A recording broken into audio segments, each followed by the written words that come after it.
हे family, जय माता दी, जय श्री श्याम। कैसे हो आप लोग? आई होप अच्छे होगे और मैं भी एकदम अच्छी हूँ। लेकिन गाइज, जब यूट्यूब देख रही हूँ ना, तो यूट्यूब देख के ऐसा मतलब यूट्यूब खोलते ही ऐसा कुछ दिख जा रहा है ना कि एकदम मतलब देख के मन अशांत हो जा रहा है, मन एकदम घबरा जा रहा है। ऐसा माहौल हो गया है ना, ऐसा नज़ारा हो गया है कि एकदम भयावह लग रहा है।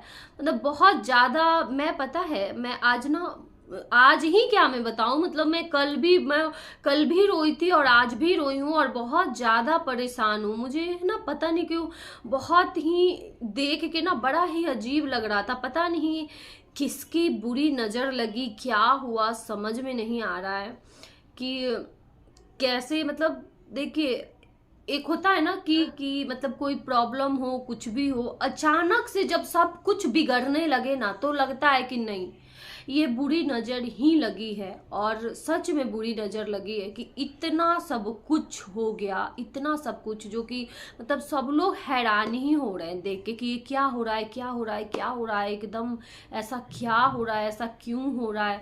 तो चलिए बात करेंगे इसी के बारे में डिटेल्स में। जो भी मेरे चैनल पर न्यू है, जल्दी जल्दी से आप लोग चैनल को सब्सक्राइब कर दीजिएगा, लाइक कर दीजिएगा और शेयर कर दीजिएगा। गाइज, पता है आप लोग भी देखे होंगे, आप लोग भी देख के बहुत ज़्यादा परेशान होंगे। मुझे पता है आप लोगों को भी बहुत ज़्यादा बुरा लगा होगा, दुख हुआ होगा। क्योंकि जो इंसान होता है ना, इंसानियत जिसके अंदर रहता है ना, वो दूसरे का तकलीफ देख के उसको भी दर्द होता है। सामने वाला जब तकलीफ में होना तो उसको भी दर्द होता है। और लेकिन ये है जो इंसान है, जिसके अंदर दिल है, जिसके अंदर दिल ही नहीं रहेगा उसको कोई फर्क ही नहीं पड़ेगा, वो दरिंदा है। तो क्या है ना कि मतलब मुझे इतना ज़्यादा देख के ऐसा मतलब मैं बहुत रोई हूँ गाइज। मुझे बहुत ज़्यादा बुरा लगा। ऐसा भगवान किसी के साथ भी ऐसा ना करे, किसी के साथ ऐसा ना करें।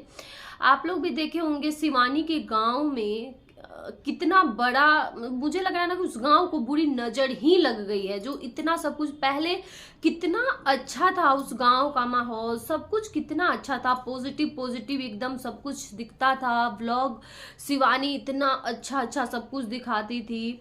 और अब देखा जाए ना तो कुछ ना कुछ ऐसा उस गांव से ऐसा आ ही रहा है जिसको देख के इतना ज्यादा मतलब ऐसा लग रहा है ना कि ये क्या हो रहा है, ये क्या दिख रहा है, अलग ही होते जा रहा है उस गांव का नजारा।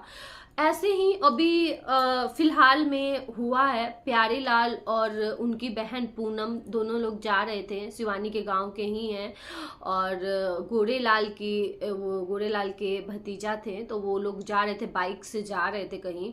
और उन दोनों का एक्सीडेंट हो जाता है और बहुत ही जोर से एक्सीडेंट होता है, जिसमें पूनम तो नहीं रही उसी टाइम। लेकिन प्यारे लाल बच गए थे, उनको एक भी खरोच नहीं आया था। लेकिन शायद दिमाग में उनके बहुत ज़्यादा चोट लग गया था और चोट लगने की वजह से वो कोमा में चले गए थे और वो एडमिट थे 3-4 दिन तक, शायद वो एडमिट थे। और उसके बाद वो नहीं रहे इस दुनिया में।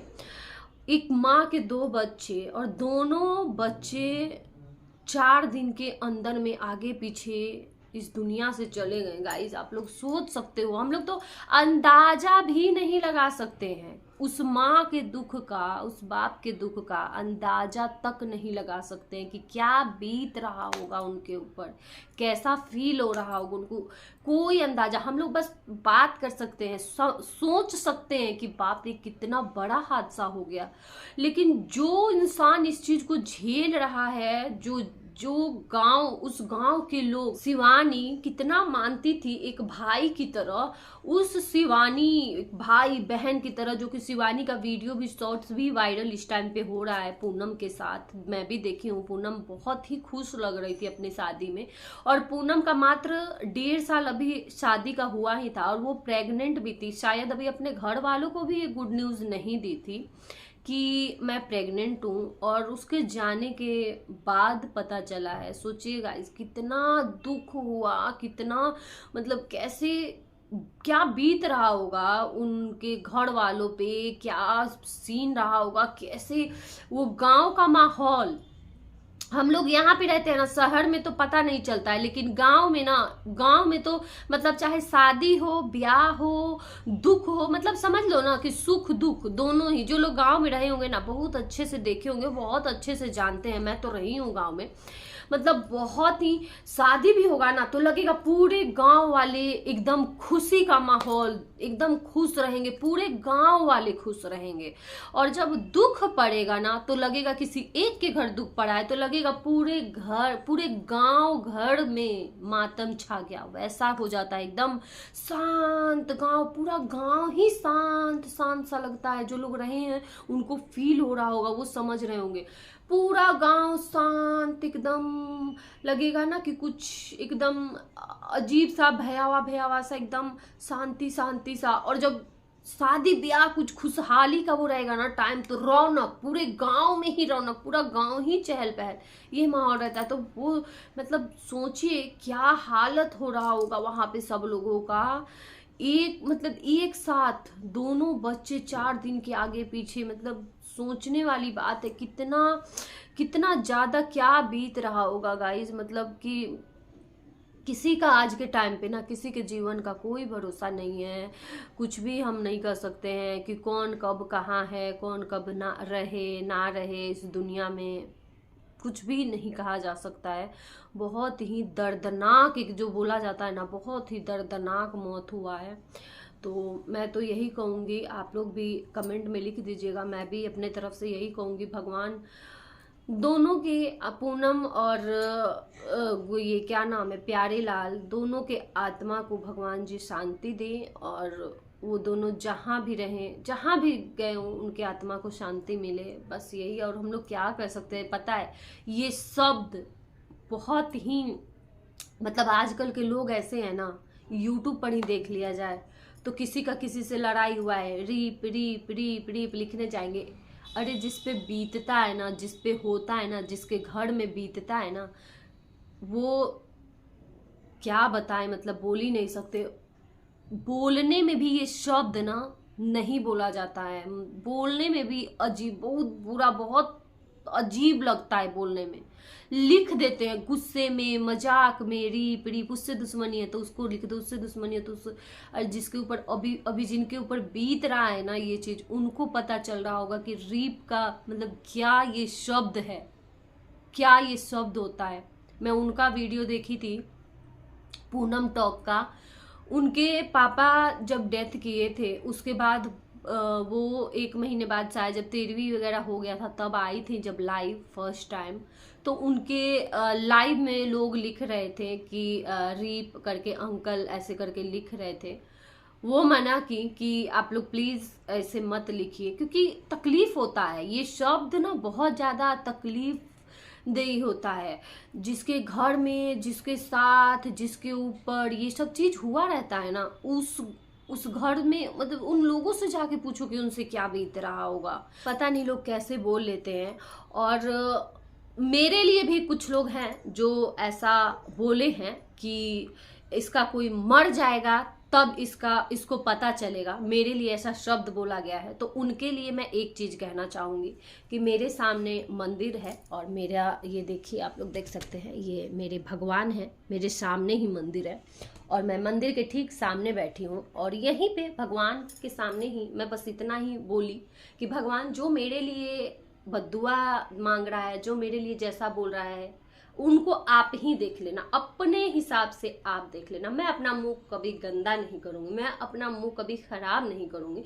आप उसका हिसाब आप लीजिएगा। मैं बोलूंगी तो मेरा मुंह गंदा होगा, आप अगर उसका हिसाब लेंगे ना तो आपके लाठी में आवाज नहीं होगी, लेकिन चोट बहुत जोर से लगेगा। और मैं अपना मुंह गंदा नहीं करूंगी, तो आप पे सब सौंपती हूँ, सब आप ही देख लीजिएगा। तो मैं ये भगवान से बोलती हूँ। तो इसलिए कभी भी किसी के लिए बुरा नहीं बोलना चाहिए, कभी गलत नहीं कहना चाहिए। और अभी शाम का टाइम है, कभी भी किसी के लिए बुरा नहीं कहना चाहिए। और मैं तो कभी कहूंगी ही नहीं, किसी के भी फैमिली के लिए मैं कभी बुरा नहीं कहूंगी। मरने जीने की बात तो बिल्कुल ही नहीं कहूंगी, क्योंकि मुझे पता है कि किसी के घर में किसी का फैमिली मेंबर चला जाए ना तो उन पे क्या बीतता है। अभी जो शिवानी के घर में हुआ है ना, शिवानी के गांव में, सॉरी, जो हादसा हुआ है वो गांव वाले, घर का तो छोड़ो, उस गांव के लोग सोच के, मतलब उस गांव के लोगों को सोच के मतलब दुख होता है। क्या बीत रहा होगा उस गांव के लोगों पे, क्या बीत रहा होगा, जो लोग साथ रहे होंगे उस इंसान के, क्या बीत रहा होगा। तो मैं इसलिए कभी किसी के लिए कुछ भी गलत नहीं सोचती हूँ, कुछ गलत नहीं करूंगी। बोला जाता है ना कि कर्मा वापस आता है, तो ऐसा कर्मा करो ना कि जो वापस आए ना तो बहुत ज्यादा। और पता है, मैं बिल्कुल ही हैरान नहीं रहती हूँ इन चीजों को लेके, भले ही जो कोई मुझे कुछ भी कहे, मैं कभी मुझे कुछ भी ये नहीं होता है कि मेरा कर्मा मेरे ऊपर आएगा तो मुझे बहुत, हाँ जो मेरा था कर्मा कि मैं 3-4 लोगों को मैं ट्रोल की थी, मैं मानती हूँ। मैं जूली आंटी को की थी, अंशु को की थी, नेहा को की थी, ये श्वेता शर्मा को की थी, जिनको ये वो वाली श्वेता शर्मा, क्या कौन वाली, जिनको छेदा बोल के मैं वीडियो बनाती थी। तो इन लोगों को मुझे नहीं लगता इनसे ज्यादा, हाँ इन लोगों को मैं की हूँ, लेकिन ऐसा कुछ भी नहीं। हाँ मुझे लगा इनसे, और मैं इन सब से सॉरी बोल चुकी हूँ। और मुझे लगता है मैं अपना बोल के सॉरी, और मैं अपना मन हल्का कर ली हूँ, अपने दिल को, मेरे दिल को बहुत सुकून आया उस दिन, जिस दिन मैं इन लोगों को सॉरी बोली। मुझे बिल्कुल गिल्टी फील नहीं हुआ, मुझे बहुत ही सुकून की नींद आई जब मैं इन सबको सॉरी बोल दी, और मुझे बहुत अब अच्छा लगता है। तो वही होता है, और अब मैं ऐसा ही कोशिश करती हूँ, अब मेरा ऐसा ही वीडियो रहता है, ऐसा ही मैं कोशिश करती हूँ कि बोलूँ, ताकि वो चीज मेरे ऊपर लौट के आए ना, मुझे तकलीफ ना हो, मुझे बुरा ना लगे। तो अब के डेट में मैं तो, अगर कोई कहता है ना मेरा कर्मा वापस, तो मैं तो खुशी खुशी, भगवान जी मेरा कर्मा मुझे वापस दीजिएगा जरूर, क्योंकि मैं सबका अच्छा ही बोलती हूँ और सबका अच्छा ही सोचती हूँ। भले मेरे साथ हो जाता है, कर देते हैं लोग बुरा, लेकिन मैं अपने तरफ से अच्छा ही करती हूँ। चलिए चलते हैं, रहने देती हूँ इस वीडियो को, यही बड़ा हो जाएगा। Bye bye guys.